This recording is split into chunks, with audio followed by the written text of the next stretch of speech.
എല്ലാവർക്കും പുതിയൊരു വീഡിയോ ക്ലാസ്സിലേക്ക് സ്വാഗതം. നമ്മളിന്ന് നോക്കുന്നത് +1 ഹിസ്റ്ററിയുടെ 5ാമത്തെ പാഠഭാഗമായ നാടോടി സാമ്രാജ്യങ്ങൾ, നൊമാഡിക് എംപയർസ് എന്ന് പറയുന്ന പാഠഭാഗമാണ്. അപ്പം ഈ പാഠഭാഗത്തെ മനസ്സിലാക്കാൻ സഹായിക്കുന്ന സ്രോതസ്സുകളെ കുറിച്ചാണ് ആദ്യമായി നമ്മൾ നോക്കാൻ പോകുന്നത്. 9 സ്രോതസ്സുകളാണ് നമുക്ക് നാടോടി സാമ്രാജ്യങ്ങൾ എന്ന പാഠഭാഗത്തെ മനസ്സിലാക്കാൻ സഹായിക്കുന്നത്. അതിൽ ആദ്യത്തേതാണ് ദിനവൃത്താന്തങ്ങൾ. രണ്ടാമത്തെ പോയിൻ്റാണ് യാത്രാ വിവരണങ്ങൾ. മൂന്നാമത്തെ പോയിൻ്റ് നഗരങ്ങളിലെ സാഹിത്യകാരന്മാർ രചിച്ച പ്രമാണങ്ങൾ. നാലാമത്തെ പോയിൻ്റ് റഷ്യൻ പണ്ഡിതന്മാർ 18-19 നൂറ്റാണ്ടുകളിൽ മംഗോളിയന്മാരെക്കുറിച്ച് തയ്യാറാക്കിയ സർവേ കുറിപ്പ്.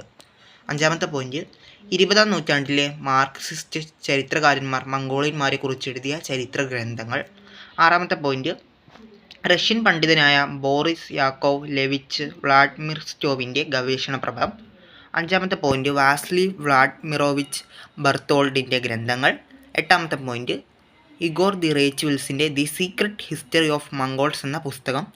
നിങ്ങളിത് ശ്രദ്ധിക്കണം. ഇഗോർ ദി റേച്ചുവൽസിൻ്റെ സീക്രട്ട് ഹിസ്റ്ററി ഓഫ് മംഗോൾസ് എന്ന പുസ്തകം വൺ വേർഡായിട്ട് ചോദിക്കുന്നതാണ്. ഒമ്പതാമത്തെ പോയിൻ്റ് ഗഹാർഡ് ഡോർഫിൻ്റെ മംഗോൾ ടർക്കിക് പദങ്ങളെക്കുറിച്ചുള്ള പുസ്തകം. അപ്പം മംഗോളിയന്മാരെക്കുറിച്ച് അല്ലെങ്കിൽ നാടോടി സാമ്രാജ്യങ്ങളെക്കുറിച്ച് മനസ്സിലാക്കാൻ സഹായിക്കുന്ന സ്രോതസ്സുകളെക്കുറിച്ചാണ് നമ്മളിപ്പോൾ പറഞ്ഞത്. നമുക്ക് ഇനി ഈ പാഠഭാഗത്തിൽ പഠിക്കാനുള്ള അടുത്ത ടോപ്പിക് എന്താണെന്ന് വെച്ചാൽ മംഗോളിയന്മാർ. ആരായിരുന്നു മംഗോളിയന്മാർ? മധ്യ ഏഷ്യയിലെ പുൽമേടുകളിൽ ജീവിച്ചിരുന്ന അനേകം ഗോത്രങ്ങളുടെ കൂട്ടായ്മയെയാണ് മംഗോളിയന്മാർ എന്ന് വിളിക്കുന്നത്. എന്താണ്? മധ്യ ഏഷ്യയുടെ പുൽമേടുകളിൽ, അതായത് മധ്യ ഏഷ്യയിലായിരുന്നു എന്ത് ചെയ്തത്, ഈ മംഗോളിയന്മാർ ജീവിച്ചിരുന്നത്. അവിടെ താമസിച്ചിരുന്ന അനേകം ഗോത്രങ്ങളുടെ കൂട്ടായ്മയാണ് എന്ത് ചെയ്യുന്നത്, നമ്മൾ മംഗോളിയന്മാരെന്ന് വിളിക്കുന്നത്. ഇതിൽ ആരൊക്കെ ഉൾപ്പെടുന്നുണ്ട്? ടറ്റാറ്, കെരേറ്റ്സ്, ഗിട്ടാൻ, ഉയിർഗാർസ്, മഞ്ജു, ടർക്കിക് വംശജരൊക്കെ ഈ മംഗോളിയന്മാർക്ക് ഉദാഹരണമാണ്. അപ്പോൾ മംഗോളിയന്മാർ ആരാണെന്ന് നിങ്ങളൊന്ന് മനസ്സിലാക്കി വെക്കുക. ഇനി പാഠത്തിൽ നിന്ന് നമുക്ക് പഠിക്കാനുള്ള പ്രധാനപ്പെട്ട ഒരു ഭാഗമാണ് ചെങ്കിസ് ഖാൻ. ചെങ്കിസ് ഖാൻ എന്ന് വെച്ചാൽ അദ്ദേഹം ഒരു പ്രശസ്തനായ ഒരു മംഗോളിയൻ നേതാവായിരുന്നു. അദ്ദേഹം നിരവധി യുദ്ധങ്ങൾ ചെയ്തിട്ടുള്ള ഒരു ചരിത്രത്തിൽ ഇടം പിടിച്ച ഒരു വ്യക്തിയായിരുന്നു ചെങ്കിസ് ഖാൻ. അപ്പോൾ ചെങ്കിസ് ഖാൻ്റെ ജീവിത കാലഘട്ടം എന്ന് പറയുന്നത് 1162 മുതൽ 1227 വരെയായിരുന്നു. അതൊന്ന് ഓർത്ത് വെക്കുക. അപ്പോൾ ചെങ്കിസ് ഖാനെ കുറിച്ച് കുറിപ്പ് എഴുതാനൊക്കെ എക്സാമിന് 5 മാർക്കിന് ചോദിക്കുന്നതാണ്. അപ്പോൾ ചെങ്കിസ് ഖാൻ ആരാണ് നമുക്ക് നോക്കാം. ലോകം കണ്ട മംഗോളിയൻ നേതാക്കളിൽ പ്രധാനിയാണ് ചെങ്കിസ് ഖാൻ. അദ്ദേഹത്തിൻ്റെ നേതൃത്വത്തിൽ മംഗോളിയന്മാർ ഒരു വലിയ രാഷ്ട്രീയ ശക്തിയായി ഉയർന്നു വന്നു. മംഗോളിയരെ അടക്കി ഭരിക്കുക എന്നത് മാത്രമല്ല, ലോകം തന്നെ കീഴടക്കണമെന്നും ഒരു ആഗോള സാമ്രാജ്യം സ്ഥാപിക്കണമെന്നുമായിരുന്നു ചെങ്കിസ് ഖാൻ്റെ ലക്ഷ്യം. അദ്ദേഹം കൈവരിച്ച നേട്ടങ്ങൾ എണ്ണമറ്റതാണ്.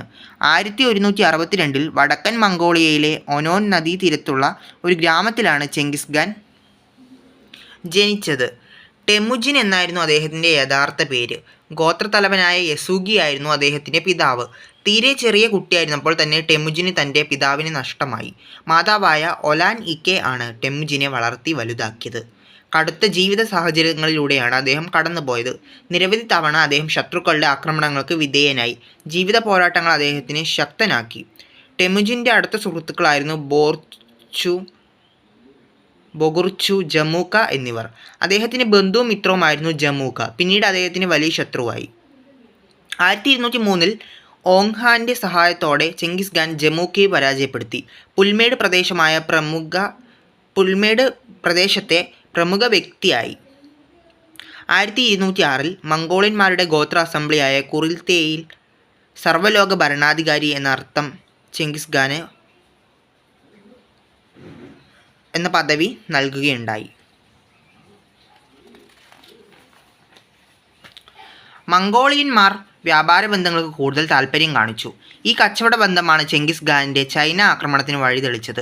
ചെങ്കിസ് ഖാൻ്റെ ചൈന ആക്രമണ കാലത്ത് ചൈന 3ആയി വിഭജിക്കപ്പെട്ടിരുന്നു. ഉത്തര പശ്ചിമ ചൈനയിൽ സീസിയ രാജവംശവും ഉത്തര ചൈനയിൽ ചിൻ രാജവംശവും ദക്ഷിണ ചൈനയിൽ സുങ് രാജവംശവുമായിരുന്നു ഭരണം നടത്തിയിരുന്നത്. 1209 ചെങ്കിസ് ഖാൻ സീസിയ പ്രദേശം കൈയടക്കി. 1212 ചിൻ രാജവംശത്തെ പരാജയപ്പെടുത്തുകയും പിന്നീട് അദ്ദേഹം ട്രാൻസോക്സിയാന, അഫ്ഗാനിസ്ഥാൻ തുടങ്ങിയ രാജ്യങ്ങൾ കീഴടക്കുകയും ചെയ്തു. 1277 ചെങ്കിസ് ഖാൻ അന്തരിക്കുകയും ഇതിനിടയിൽ ഏഷ്യയിലും യൂറോപ്പിലും വ്യാപിച്ച ഒരു വിപുലമായ മംഗോളിയൻ സാമ്രാജ്യം അദ്ദേഹത്തിന് രൂപീകരിക്കാൻ സാധിക്കുകയും ചെയ്യുകയുണ്ടായി.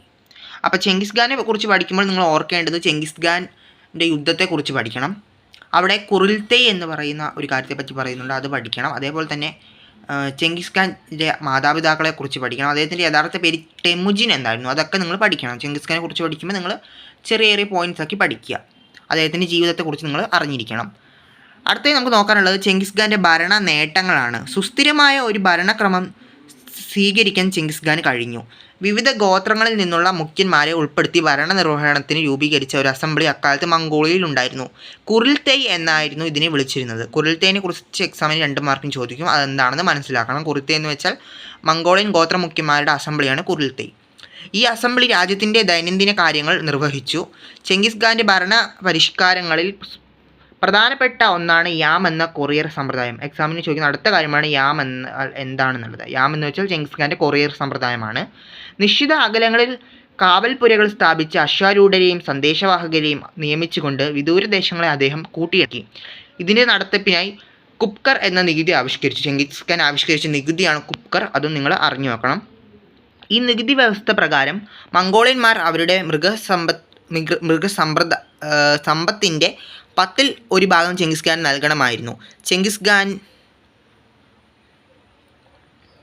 ഈ നികുതി മംഗോളിയന്മാർ സ്വമേധയെ ചെങ്കിസ് ഖാന് നൽകിയിരുന്നു. അദ്ദേഹത്തിൻ്റെ കൊറിയർ സമ്പ്രദായത്തിൻ്റെ കാര്യക്ഷമത എല്ലാവരെയും അതിശയിപ്പിച്ചു. ഒരു സാമ്രാജ്യത്തിൻ്റെ നിലനിൽപ്പിന് നിയമസംഹിത അത്യാവശ്യമാണ്.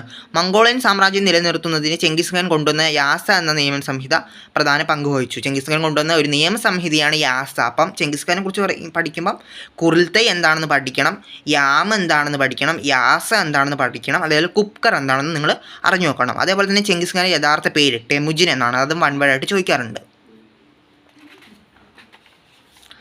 1206 കുറിൽത്തേയ് എന്ന അസംബ്ലിയിൽ വെച്ചാണ് ചെങ്കിസ് ഖാൻ യാസ എന്ന നിയമസംഹിത പ്രഖ്യാപിച്ചത്. ഭരണപരമായ നിയന്ത്രണങ്ങൾ, നായാട്ട്, സംഘാടനം, സൈന്യം, പോസ്റ്റൽ സമ്പ്രദായം എന്നിവ സംബന്ധിച്ച കൽപ്പനകളും ഉത്തരവുകളുമായിരുന്നു അത്. കുടിപ്പക, വ്യഭിചാരം, മോഷണം, കള്ളസാക്ഷി പറയൽ എന്നിവയെ യാസ നിരോധിച്ചു. സ്ത്രീകളെ തട്ടിക്കൊണ്ടു പോകുന്നതും നിരോധിച്ചു. യാസ പ്രകൃതി സംരക്ഷണത്തിന് വലിയ പ്രാധാന്യം നൽകി. നദികളെ മലീമസമാക്കുന്നതും വിലക്കിയിരുന്നു. മംഗോളിയൻ ജനതയെ ഒന്നിപ്പിക്കാനും സാമ്രാജ്യം നിലനിർത്തുന്നതിനും ആഗോള മേധാവിത്വത്തിനും ചെങ്കിസ് ഖാൻ്റെ നിയമസംഹിത മുഖ്യ പങ്ക് വഹിച്ചു. സുശക്തമായ ഒരു സൈനിക സമ്പ്രദായത്തിനും ചെങ്കിസ് ഖാൻ രൂപം നൽകി. പുതിയ യുദ്ധമുറകളും സൈനിക തന്ത്രങ്ങളും അദ്ദേഹം ആവിഷ്കരിച്ചു. സൈന്യത്തിൽ കുതിരപ്പടയ്ക്ക് വലിയ പ്രാധാന്യം നൽകുകയും മംഗോളിയന്മാർ കുതിരസവാരിക്ക് പേര് കേട്ടവന്മാരും ആയിരുന്നു. കുതിരപ്പുറത്തിരുന്നു കൊണ്ട് ആയുധങ്ങൾ ഉപയോഗിക്കാനുള്ള കഴിവും അവർക്കുണ്ടായിരുന്നു.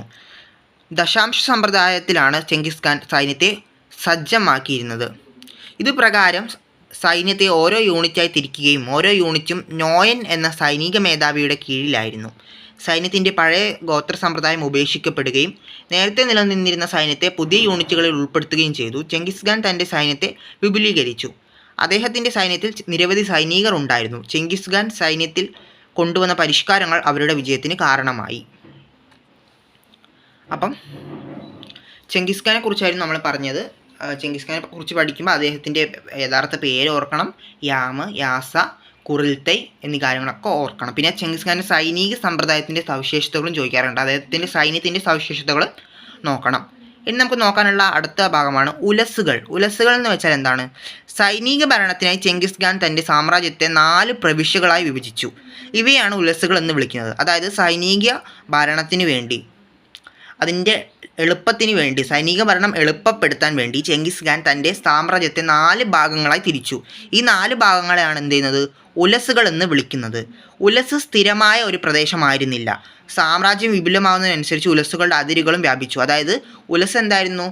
ഉലസ് എന്ന് പറഞ്ഞ ആ പ്രദേശം ഒരിക്കലും സ്ഥിരമായിട്ട് നിന്നതല്ല. ആ പ്രദേശം വലുതായിക്കൊണ്ട്, അല്ലെങ്കിൽ അതിൻ്റെ അളവുകൾ എന്ത് ചെയ്തു? വലുതായി വന്നു എന്നാണ് പറയുന്നത്. ചെങ്കിസ് ഖാൻ്റെ മകനായ ജോച്ചി, ചെങ്കിസ് ഖാൻ്റെ മൂത്ത മകനാണ് ജോച്ചി എന്ന് പറയുന്നത്. ഈ 4 മക്കൾക്കും, ചെങ്കിസ് ഖാൻ 4 മക്കളുണ്ട്. ഈ 4 മക്കൾക്കും എന്ത് ചെയ്തു? 4 ഉലസുകൾ ചെങ്കിസ് ഖാൻ വീതിച്ചു കൊടുത്തു. അതിൽ ഒന്നാമത്തെ മകനായ ജോച്ചിക്ക് ചെങ്കിസ് ഖാൻ കൊടുത്തത് റഷ്യൻ പുൽമേടുകളാണ്. ഒന്നാമത്തെ മകനായ ജോച്ചിക്ക് ചെങ്കിസ് ഖാൻ കൊടുത്തത്. രണ്ടാമത്തെ മകനായ ചഗേട്ടക്ക് ട്രാൻസ് ഓക്സിയാൻ എന്ന പ്രദേശം നൽകി. മൂന്നാമത്തെ മകനായ ഒഗോഡിയെ ചെങ്കിസ് ഖാൻ തന്നെ പിൻഗാമി ആക്കി. അതേപോലെ തന്നെ ഇളയ മകനായ തൊലൂയിക്ക് പരമ്പരാഗതമായ ഭൂമികൾ നൽകി. ചെങ്കിസ് ഖാൻ്റെ മക്കളുടെ പേര് നിങ്ങൾ എന്ത് ചെയ്യുക, ഓർക്കുക. എന്തൊക്കെയായിരുന്നു? ജോച്ചി, ചഗട്ടെ, ഒഗൂഡി, തൊലൂയി. തൻ്റെ കാലശേഷം മംഗോൾ സാമ്രാജ്യം ശക്തമായി നിലനിൽക്കുമെന്ന് അദ്ദേഹം പ്രത്യാശിച്ചു. അതായിരുന്നു ആ മക്കൾക്ക് ആ ഭൂമി നൽകാനുള്ള കാരണം. ഇനി നമുക്ക് നോക്കാനുള്ള അടുത്ത ഭാഗമാണ് മംഗോൾ സാമ്രാജ്യത്തിൻ്റെ തകർച്ചയുടെ കാരണങ്ങൾ. മംഗോൾ സാമ്രാജ്യം എന്ത് ചെയ്തു, തകർന്നു. അതിനുള്ള കാരണങ്ങളാണ് നമ്മൾ പറയാൻ പോകുന്നത്.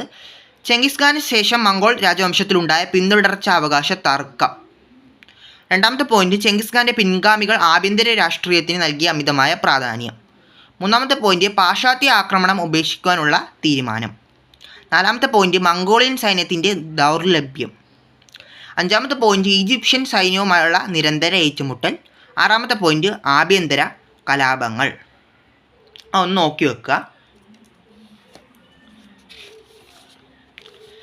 ഇനി നമ്മൾ പറഞ്ഞ കാര്യം തന്നെയാണ് ചെങ്കിസ് ഖാൻ്റെ സൈനിക സംവിധാനത്തെക്കുറിച്ച്. ചെങ്കിസ് ഖാൻ തൻ്റെ സൈന്യം നിർമ്മിച്ചത് വിവിധ ഗോത്രങ്ങളിലുള്ളവരെ ഉൾപ്പെടുത്തിയിട്ടായിരുന്നു. ദശാംശ സമ്പ്രദായമായിരുന്നു അദ്ദേഹത്തിൻ്റെ സൈന്യത്തിൽ. കുതിരപ്പടയ്ക്ക് പ്രാധാന്യം നൽകുകയും അദ്ദേഹം നിരവധി പ്രദേശങ്ങൾ കീഴടക്കുകയൊക്കെ ചെയ്തു. അതാണ് അവിടെ പറയേണ്ടത്.